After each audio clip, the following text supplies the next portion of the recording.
rahimahullah ta'ala wa nafa'na bihi wa bi'ulumihi fid darain. Amin.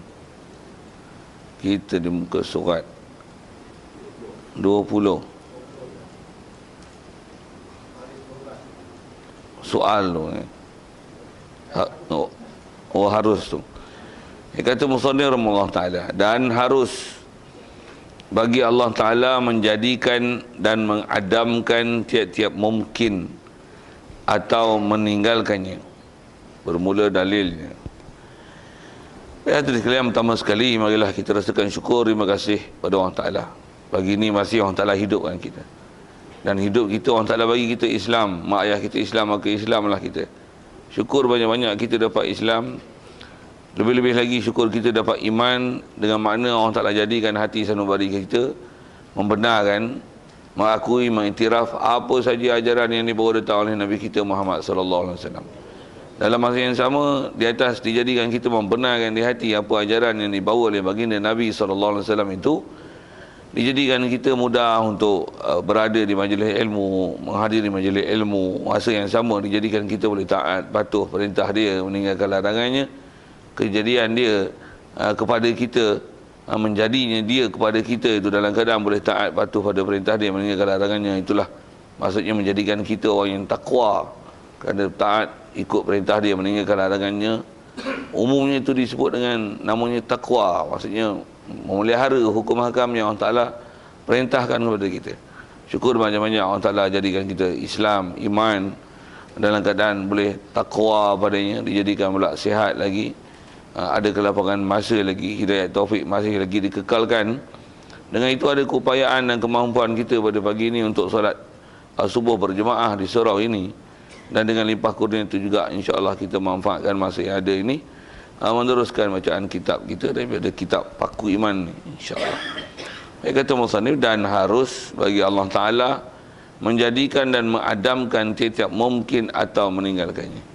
Hadirin sekalian, dengan apa yang kita nak bicara ni, kita nak beralih sikit daripada sifat yang telah kita bicara lepas, sifat yang wajib, dan lawan pada wajib itu adalah mustahil pada Allah Ta'ala.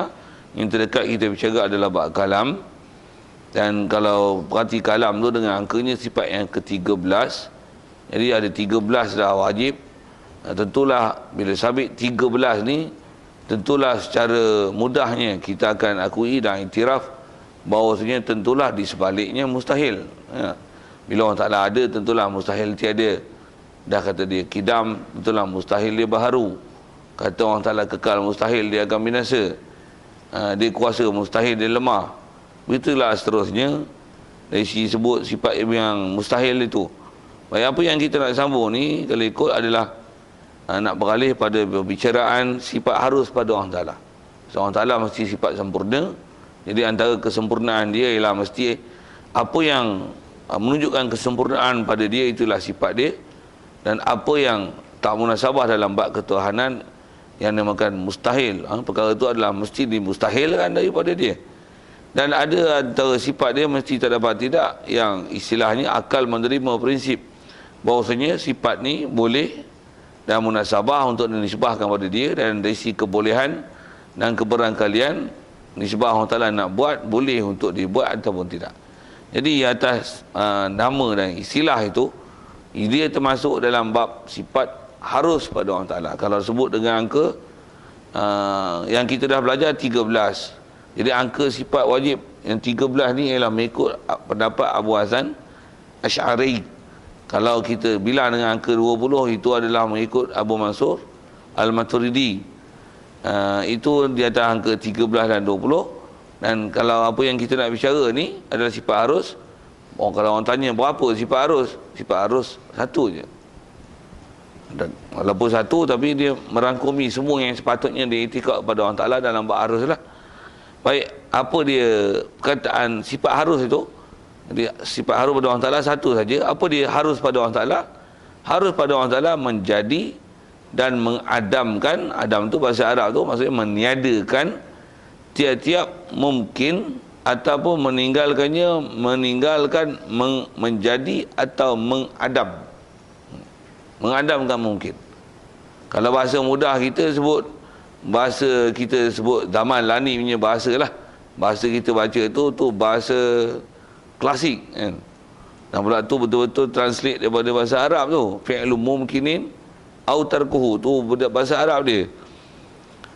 Jadi harus pada Allah Ta'ala apa dia? Harus pada Allah Ta'ala setiap perkara yang dia istilahnya mungkin, ataupun bahasa lain mungkin ni, perkara yang harus pada akal menerima kemunasabahan untuk berlaku ataupun tidaknya, nisbah nak buat ataupun tidaknya pada Allah Ta'ala, itu harus.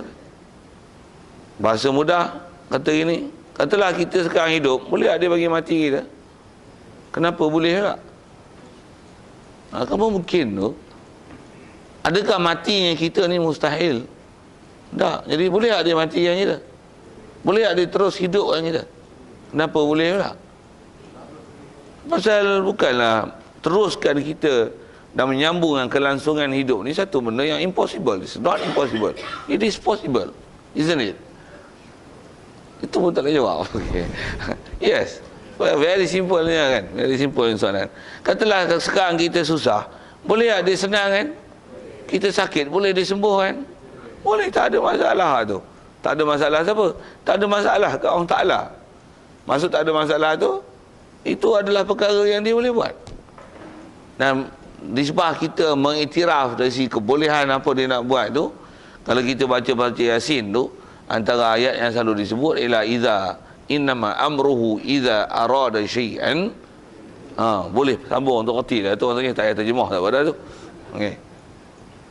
Pasal apa? Pasal apa saja kehendak dia yang cuma atas bahas ulama yang memang walaupun bahasa kun fayakun tu, apa kehendak dia nak dikata jadi, yang tu pun asalnya kita ada bicara bab tu, yang maksud daripada ayat itu adalah ada kehendak dia nak bagi jadilah. Jadi kehendak dia nak bagi jadi pun mana yang dari segi skopnya itu termasuk dalam perkara yang Allah Ta'ala boleh jadi. Itu yang ulama bahas dan dia istilahkan perkara yang boleh dan termasuk dalam itu adalah ada keberangkalian Allah Ta'ala untuk menjadikannya, mestilah benda mungkin, hanya mungkin saja. Maksudnya benda yang dalam takrif mungkin, itu satu bahasa. Satu istilah lain disebut dengan perkara yang jaiz, itu bahasa Arabnya. Terjemah Melayu, benda yang harus pada akal, benda yang mungkin. Maksudnya benda yang keberangkalian dia boleh jadi ada dan tiada. Itulah tempat skop kuasa Allah Ta'ala. Walaupun selalunya kita bicara dalam bab kuasa ni, Allah Ta'ala kuasa buat apa saja, betul?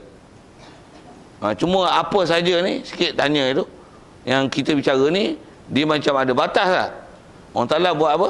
Mungkin saja. Selalu kita dengar dia boleh buat apa saja. Cuma bagi faham elok tu. Atas soal kata ini, adakah apa saja sehingga perkara yang mustahil pun dimungkinkan juga Allah Ta'ala buat? Faham tak soalan? Faham tak?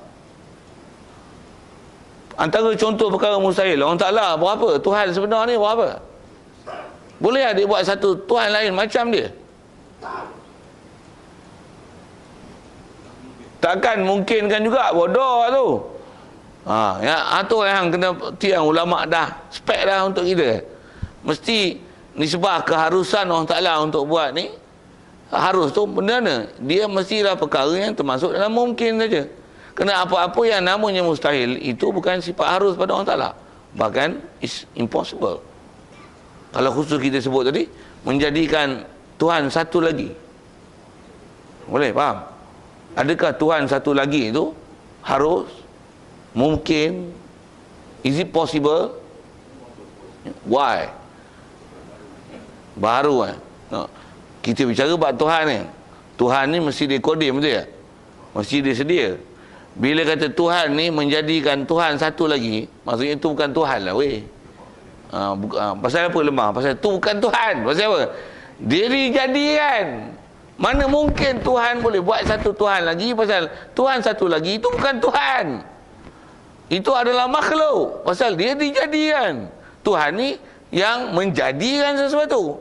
Bila Allah menjadikan Tuhan satu lagi yang macam dia, it is impossible. Takkan terus turun tak faham pun. Jadi satu ulama dah betulkanlah kepala otak kita fikir ni, mestilah perkara yang nisbah nak bagi jadi itu hanya perkara yang nama mungkin saja.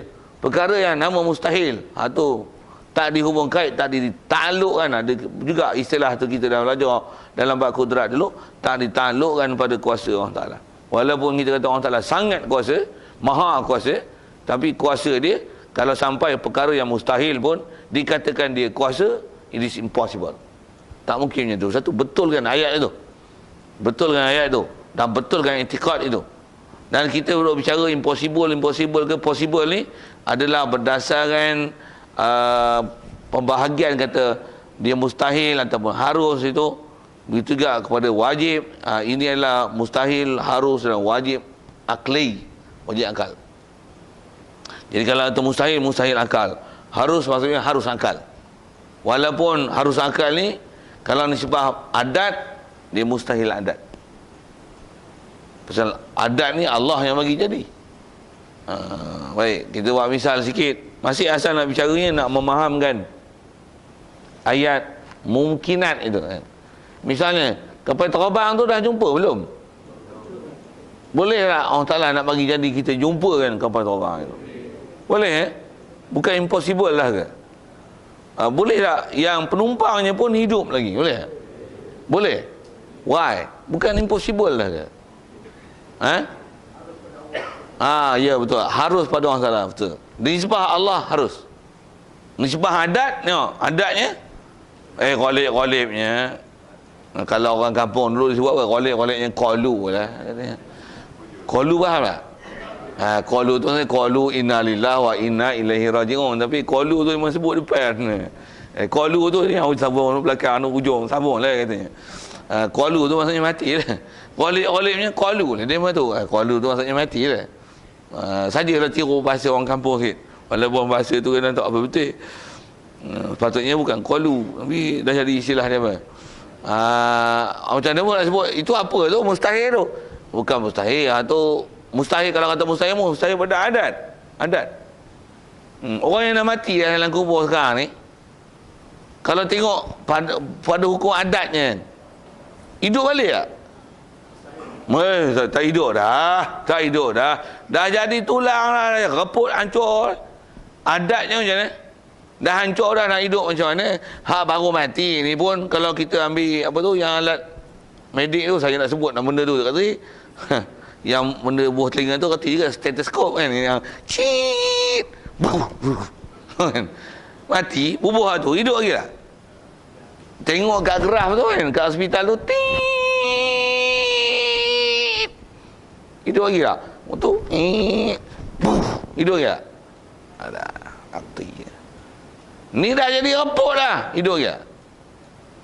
Adatnya mustahil. Boleh tak? Allah bagi hidup. Ngapa boleh pula? Memanglah saya tahulah harus. Saya tanya ngapa? Kenapa boleh? Pasal kita bicara ni bab Tuhan weh, bukan cerita bab hukum adat. Siapa yang menjadikan peraturan dah mati tak hidup balik? Siapa? Allah. Dia juga boleh melanggar peraturan itu je. Siapa? Dia yang buat, dia yang create peraturan itu. Kalau nisbah berfikir, kenapa pula harus pula itu, padahal pada adat mustahil. Adat ni sekali lagi sebut ya Allah yang buat adat, dan nisbah nak bagi hidup, kenapa pula harus pula? Pasal nak cerita Allah dia hidup mati kita ni termasuk dalam benda mungkin. Kalau nisbah kaedah berfikirnya, kita daripada tak ada, yang langit ada, lepas tu mati pun dah reput jadi tulang, jadi tanah, tulang pun jadi tanah lah.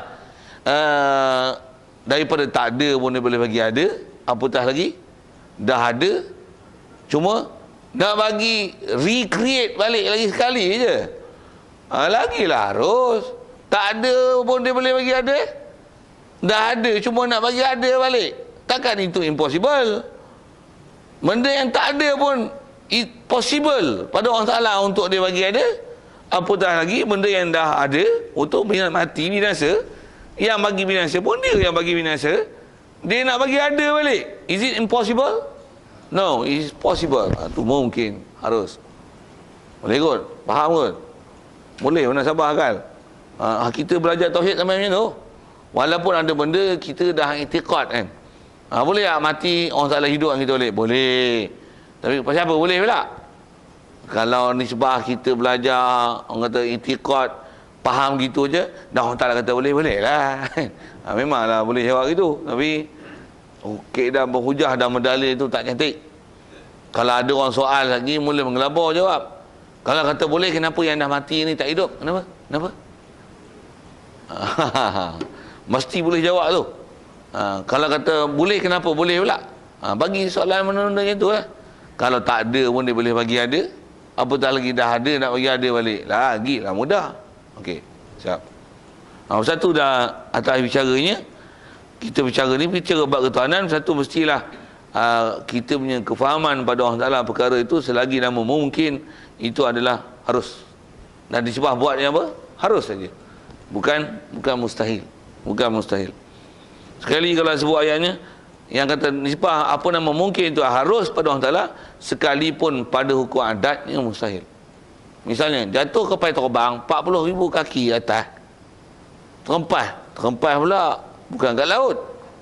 Kalau kat laut satu jatuh kat darat ni, jatuh pula, bukan jatuh tu, jatuh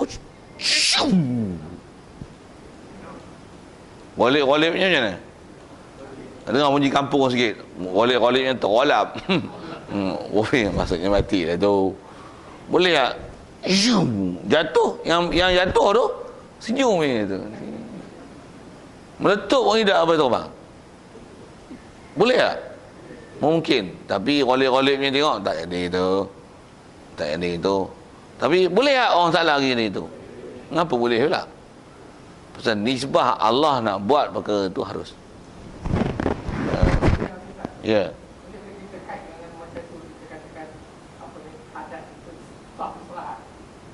Adat itu sah bersalah. Ya, betul lah ayat tu.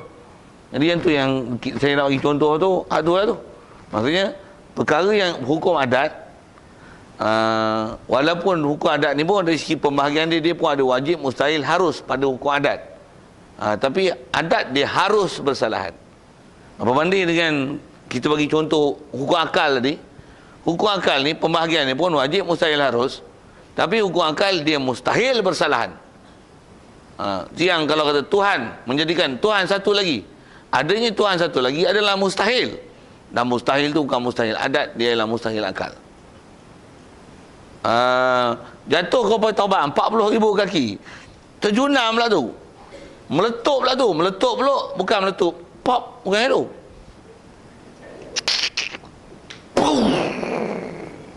bunyi pih lah macam budak-budak ni tu tak. Meletup itu, menyongin aja orang atas kapal terbang. Boleh tak lagi tu? Ngapa pula bukan mustahil ke?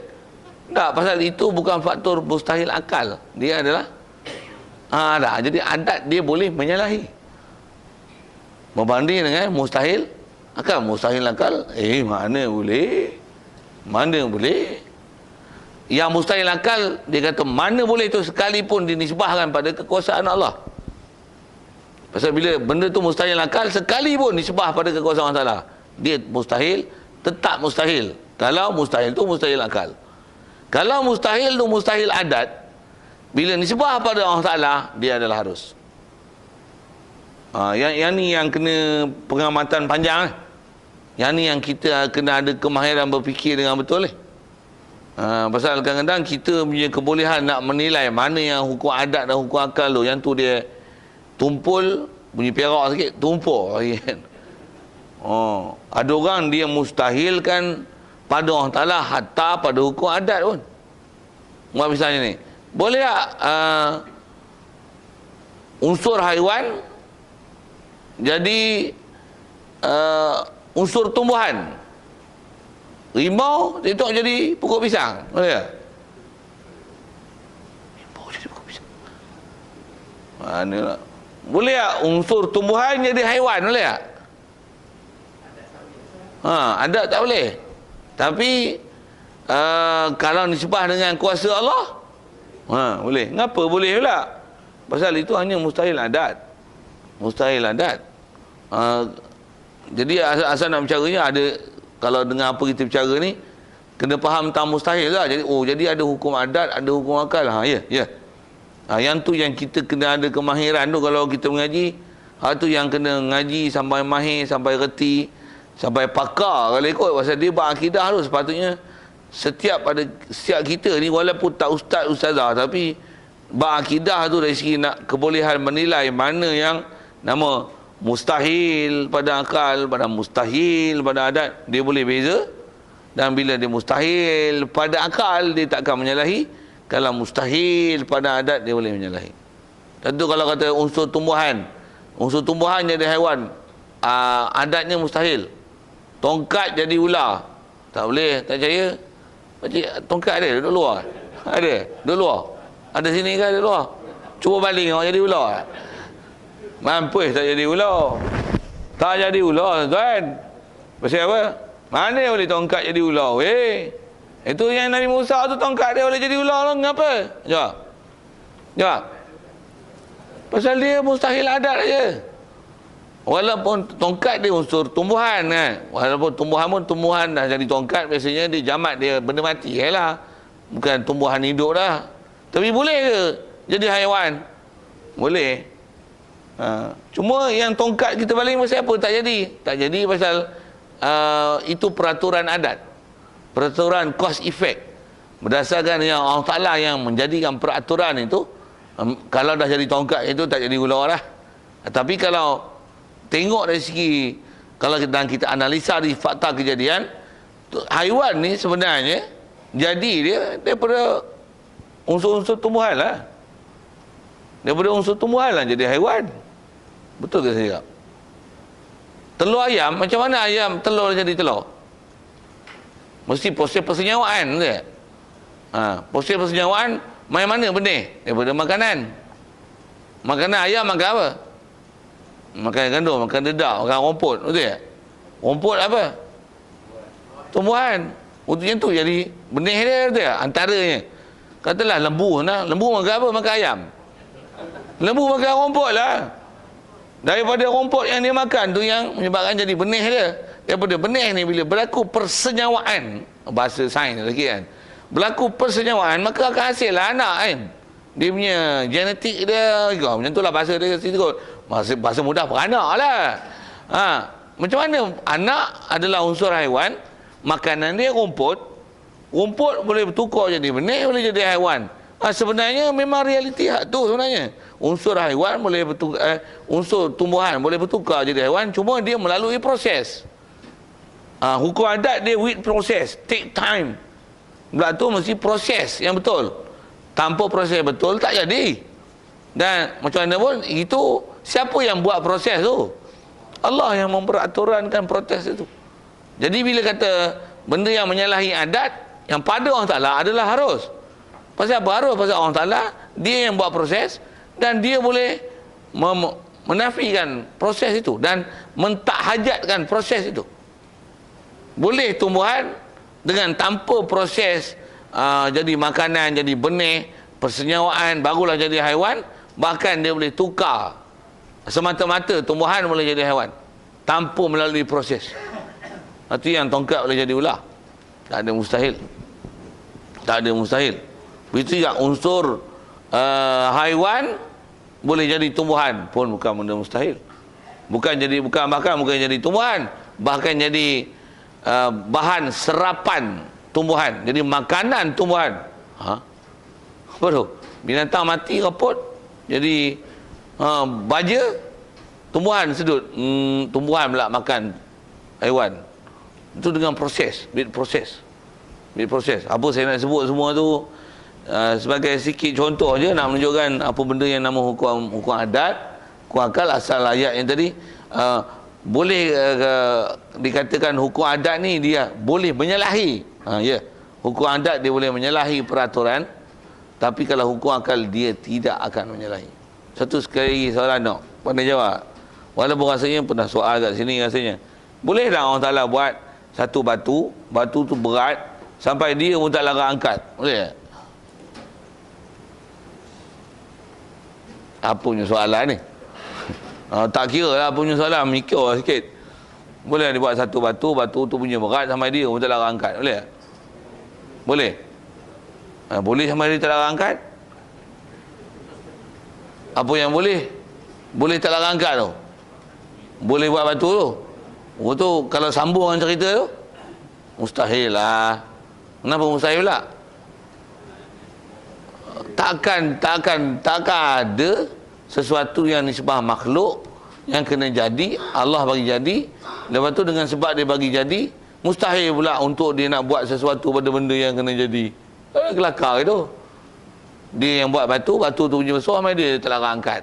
Kalau kita sungguh guni besar, bubuh pasir banyak-banyak, sampai kita tak larang angkat guni tu. Lepas tu kat kita berlaku gitu. Pasal kita kadang-kadang kepala otak tak apa cerdik. Dan kita pula berdasarkan faktor adat kan. Kita berlaku kehidupan ni atas faktor adat. Jangan banding dengan Allah Ta'ala. Cuma ke Allah Ta'ala itu adalah mustahil. Tak mungkin berlaku. Siapa tak mungkin berlaku? Pasal mana mungkin sampai ada istilah batu besar dia tak terangkat. Tak mungkin. Mustahil. Mustahil. Di atas kita dah belajar lepas dan istilah ulama sebut dalam bahasa ni, itu apa benda tu? Yang tu dipanggil perkara yang tak termasuk dalam skop dan ta'aluk sifat Allah Ta'ala. Benda tu benda yang tak ada kena-mengena dengan Allah Ta'ala. Pasal menghubung kaitkan dia dengan perkara yang mustahil. Boleh kot? Faham apa cerita tu? Asal cerita-cerita ialah apa-apa yang nama mungkin harus pada Allah Ta'ala. Satu juga atas prinsip itu. Boleh tak? Mungkin tak Allah Ta'ala dia buat langit, lepas tu dia duduk kat langit. Ya? Yang buat bodoh tu. Tu dah ngaji ke? Tak boleh saya sepak ni. Geram dia buat ayat tu lah. Jawab tak? Jangan buat bodoh akidah macam akidah Wahabi bengong. Boleh tak dia buat langit, tu dia duduk kat langit. Tu pun dia, langit nampak kondens sangat tak? Bagi ayat power sikit, buat arash. Bunyi megah ke? Dia buat arash, tu dia duduk di arash. Boleh tak? Boleh. Buat tu memang boleh. Tapi yang mustahil tu mana? Ngapa lah duduk tu mustahil? Satu masalah duduk, tak duduk tu. Duduk pun punya kelakar lah. Duduk mesti ada punggung. Subhanallah. Okey. Betul lah kita punya kaedah berfikir tu. Pasal benda tu mustahil. Betul? Duduk di aras. Ngapa duduk di aras? Dia ambil manfaat daripada makhluk yang dia buat. Bila dia buat makhluk, dia ambil manfaat daripada makhluk dia. Adakah dia perfect? Tak perfect lah. It's not proper. Not perfect. Bila not perfect, it's supposed not to be God. Ni bukan God, ni goats. Bofilah dah God lah. Subhanallah. Tak layak ada orang salah lah perkara tu. Satu kalau ada orang dia mentang-mentang iktikad perkara yang mustahil gitu pada orang Ta'ala, salah. Walaupun di dalam Quran. Pasal walaupun ayat Quran. Ngapa pula? Itu memang ayat Quran.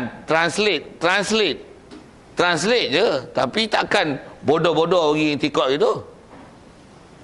Ar-Rahmanu 'alal 'arsy istawa. Allah Ar-Rahman atas arash istawa dia. Mana apa istawa? Takkan mana duduk. Ya, ayat Quran laisa kamitsli syai' tu nak campak mana ayat Quran je. Macam mana nak relate kan? Relate faham tak? Istilah Arab macam mana nak tatbiq kan? Nak betul kan? Yang ni kata alal arsy istawa. Istawa atas aras. Yang ni kata tak seumpama satu. Ayat lain kita belajar kita, Allah Ta'ala mesti sempurna, dia tak ambil manfaat pada makhluk dia.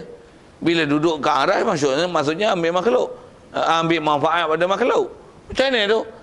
Ayat yang istawa alal arsh ni, mesti kita tanggungkan, dia bukan makna mengikut translation. Apatah lagi translationnya, istawa tu dengan mana duduk dan berada. Apatah lagi berehat, lagi kelakar. Duduk ada punggung, rehat ngapa? Letih. Yang buat kelakar itu. Yang buat kelakar itu. Untuk apa makna? Dia mesti ada makna yang layak. Tapi bukan makna duduk. Bukan makna rehat. Habis-habis tak reti macam mana? Mestilah ada makna yang sepatutnya kau Allah Ta'ala. Kalau tak tahu, buat cara tak tahu. Tapi bersihkan pada perkara tak layak pada Allah Ta'ala. Wallahualam. Aku tak reti nak bersih. Aku pun tak kerti belajar tafsir. Aku bukan kerti ahli tafsir. Ngaku je bodoh. Tapi akidah betul. Maksudnya kita dah belajar prinsip ketuhanan yang betul. Mustahil pada Allah Ta'ala perkara yang tak layak pada dia. Antaranya mengambil manfaat pada makhluk. Bagi betul. Dah ada benda dah belajar. Yang tu yang bila ada benda-benda mustahil ni mesti diselesaikan. Pasal kau Allah Ta'ala kalau nisbah buat, nisbah kan hanya benda yang nama mungkin aja. Benda yang mustahil tak nisbah dia. Satu buat batu sampai dia tak larang angkat, mustahil. Buat satu Tuhan lagi, mustahil. Ada isteri kan, ada isteri. Kan dia buat isteri, kan dia boleh buat, apa masalah dia buat bini seorang? Apa masalah? Mana mustahilnya itu? Ada isteri, faham isteri ni perempuan. Nah, perempuan mestilah lawan dia lelaki. Orang tak lelaki perempuan. Jangan buat silap jawab itu. Tapa ayat beradab dia macam mana? Malaikat pun Allah Ta'ala bagi jadi tak ada lelaki perempuan. Takkan Allah Ta'ala lelaki perempuan? Siap. Betul kalau dia lelaki ajak pada perempuan, perempuan ajak pada lelaki. Tak mana mustahil yang jadi isteri tu? Bila isteri, maksudnya dia berhajat kepada perempuan. Kelakar tu. Malaikat pun tak hajat pada isteri dan suami. Takkan Allah Ta'ala berhajat pada isteri, awak kelakar ke tu? Itu disebab buat. Yang ni bukan buat bodoh-bodoh, buat bini. Ada pula. Buat maksudnya nanti dia akan ambil manfaat dan berhajat. Dia berhajat pada satu jantina lain untuk selesaikan apa kehendak diri dia. Awak buat kelakar itu. Subhanallah, subhanallah, subhanallah, subhanallah. Itu ulama dibagi sempadan pada kita kaedah berfikir macam mana nak selesaikan konflik-konflik kepala otak yang tak apa betul. Satu, kalau ada muskil-muskil kat kita, yang tu yang kena selesai tu. Begitulah juga apa yang ulama ajar dari si kaedah berfikir, apa yang nama mustahil harus tu. Kalau ada orang walaupun dia guna ayat Quran tapi dengan cara berfikir yang salah, dia ambil faham ayat Quran tu, yang tu yang kita boleh detect tu, salah ataupun betul tafsiran tu. Satu, kalau sekali lagi saya sebut, antara yang dah belajar tu, antaranya ayat Ar-Rahman alal arsy istawa tu lah antaranya. Begitu juga ayat-ayat yang istilahnya mutasyabihat, ada muka, tangan. Takkan muka, tangan. Muka, tangan ni muka juzuk, tangan juzuk anggota. Takkan Allah Ta'ala berjuzuk anggota. Subhanallah, subhanallah. Mesti bukan makna muka, mesti bukan makna tangan. Mesti. Habis-habis tak reti nak tafsir, kata macam mana? Apa makna dia? Wallahualam. Jangan buat pandai-pandai. Pasal apa? Ini kita bicara ni. Mestilah apa yang nama mungkin saja harus. Apa-apa yang nama mustahil, murnikan dia daripada Allah Ta'ala, bersihkan daripada Allah Ta'ala, tanzihkan dia daripada Allah Ta'ala, bersihkan dia daripada Allah Ta'ala. Subhanallah. Okey, dasar kita bicara, nak bicara situlah. Apa-apa yang nama mungkin nisbah Allah Ta'ala nak buat adalah harus. Tentu dulu soal. Sebelum ada, saya nak soal tuan-tuan. Ada. Dasar kata apa yang nama mungkin tu nisbah Allah Ta'ala nak buat adalah harus.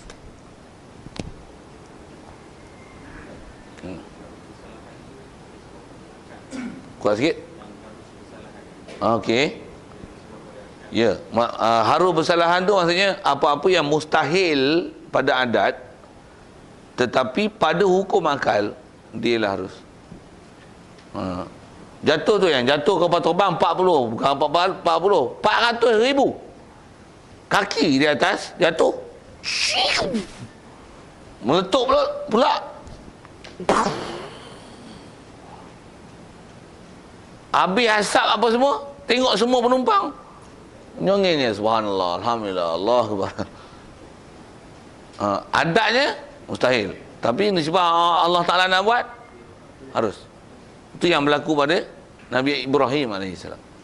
Api yang gila punya besar, nak campak pun tak boleh nak campak gitu, kena pakai elastik besar menjendik tu, masuknya ni tali putus. Bulu roma dia pun tak terusik. Jangan kata dia nak terbakar, bulu roma dia pun tak terbakar. Siapa? Benda yang adat, Allah Ta'ala boleh mustahil dalam perkara itu. Macam mana kisah Nabi Ibrahim sembelih anak dia. Perintah memang perintah sembelih.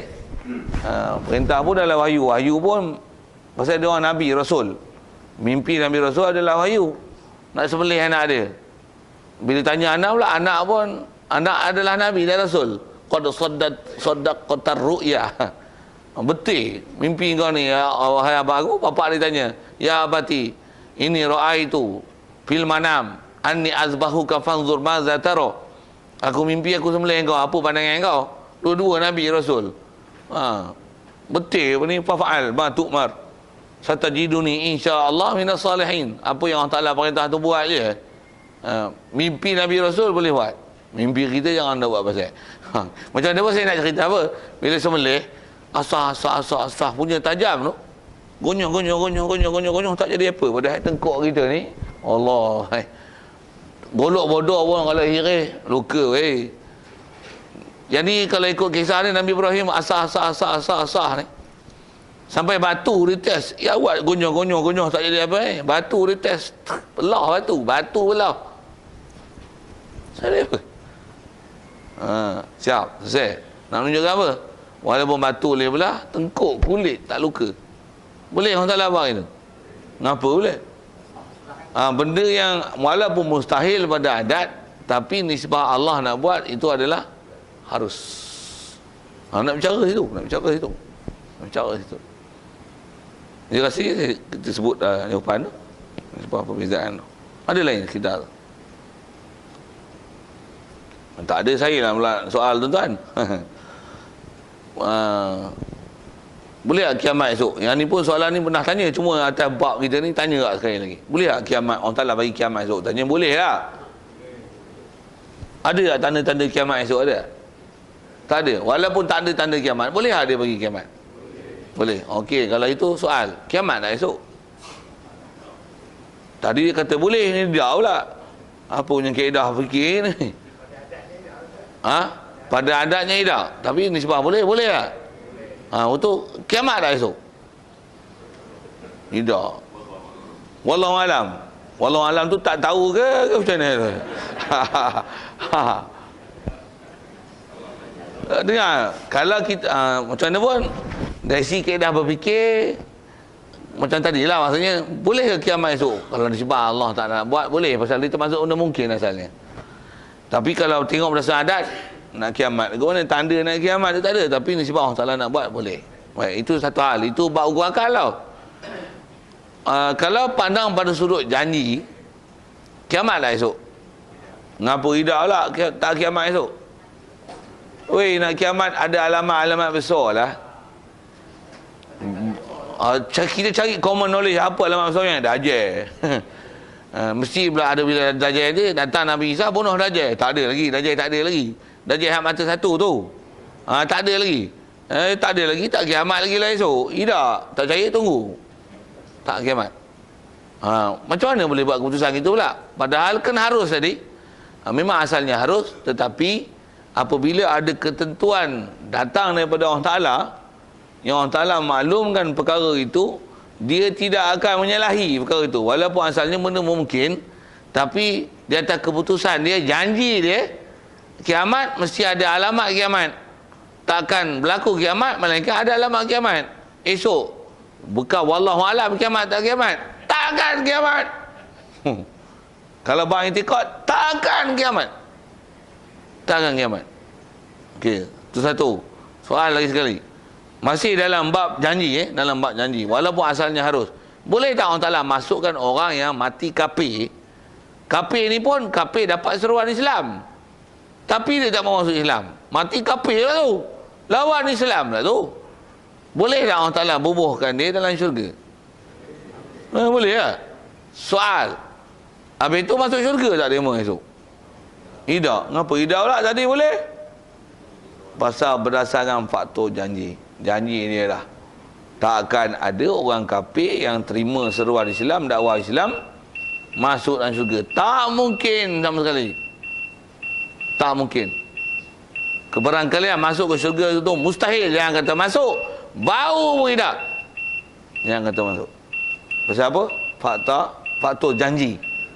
Jadi asalnya dia mungkin, dah harus. Tetapi jadi mustahil tu, yang tu yang kita ada belajar di awal kita tu, yang tu dia panggil mustahil liqairi. Perkara mustahil kerana perkara lain. Perkara apa? Janji. Dengan sebab faktor janji, takkan ada orang kafir masuk syurga. Macam mana tak mungkin esok akan kiamat?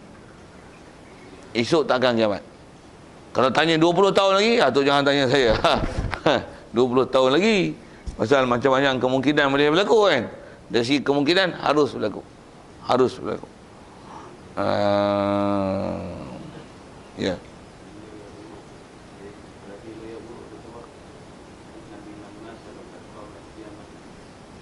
Man.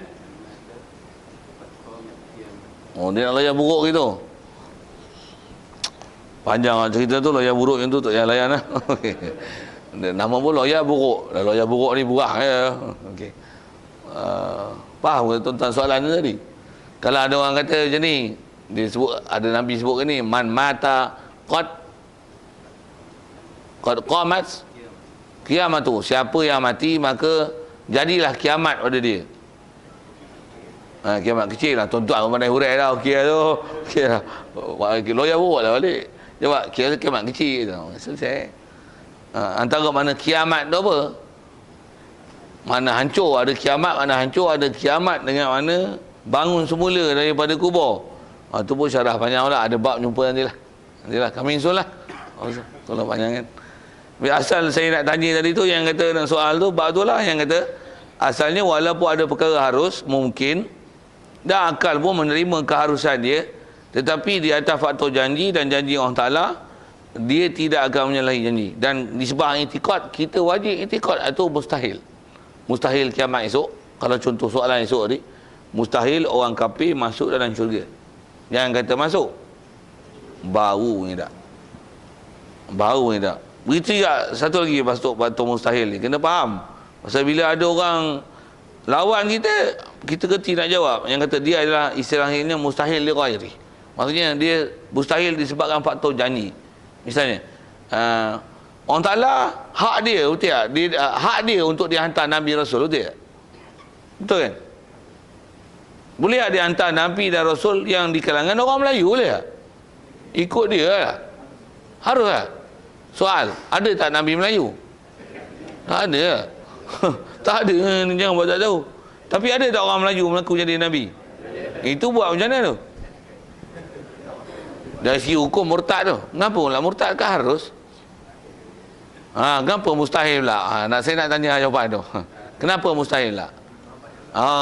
Best. Kerana dah ada Nabi Muhammad. Nabi Muhammad adalah khatamun nabiyyin. Yang kata dia dah penutup Nabi. Nabi punya pintu pun dah ditutup. Apatah lagi pintu Rasul lagi dah tutup. Habis-habis boleh mengaku jadi Rasul Melayu. Polah.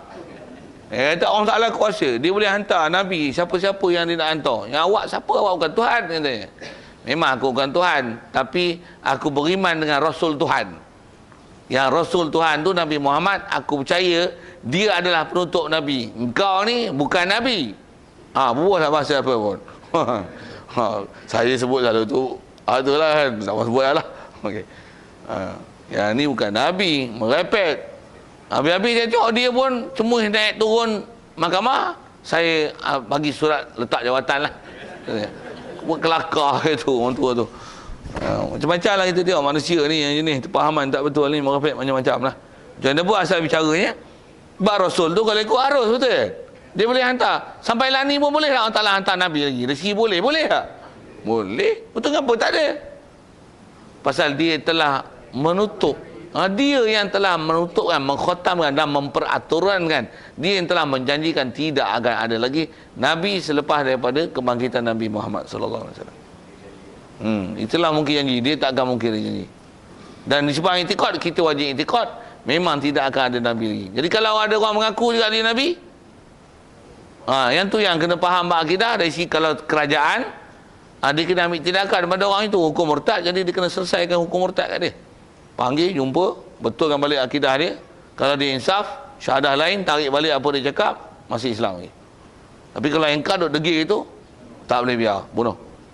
Pancung. Baik. Itu yang nak faham tentang hukum.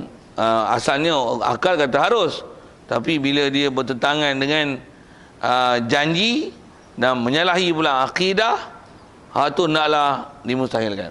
Sekali lagi sebut tak, mungkin tak Tok Bomo yang dia terbang itu tu, Dia boleh nampak dengan kaedahnya tu. Dia tarik kat laut, rupanya mayat timbul. Jawab. Nisbah Allah nak timbul, kan memang boleh lah. Tapi itu kaedah syarak je. Tidak, syarak tak pernah suruh. Itu khurafat, bengong namanya. Walaupun dia nak kait tu, kata baca apa? Bismillahirrahmanirrahim. Allahumma salli ala sayyidina Muhammad. Dengan berkat Nabi Muhammad. Kau main-main ni, tampak je tu. Nabi Muhammad tak pernah ajar kaedah nak bagi timbul kepada Toban, jumpa kepada Toban dengan bawa nyodok gitu. Apa? Tak ada. Itu keajaran syarak. Bahkan itu istilahnya khurafat. Satu dunia tahu khurafat. Melayu ni punya bengong cari kepada Toban macam itu. Tak saintifik langsung. Dan benda tu patutnya tak boleh biar. Salah lah tu. Patutnya kena ambil tindakan. Macam mana pun nak sebut apa? Harus ke tu? Kalau pandang pada si keharusan, ya. Tapi adakah kaedah itu yang disuruh syarak? Tidak. Yang tu yang kita nak, yang akidah nak tengok nisbah benda tu dibenarkan ataupun tidak, tepat tak menepati tu, kembali pada hukum syarak lah. Tengok saranan fiqhnya, begitu juga saranan akidahnya. Doa ya boleh, maya hajat boleh. Tapi dengan kaedah macam tu nak cari kepada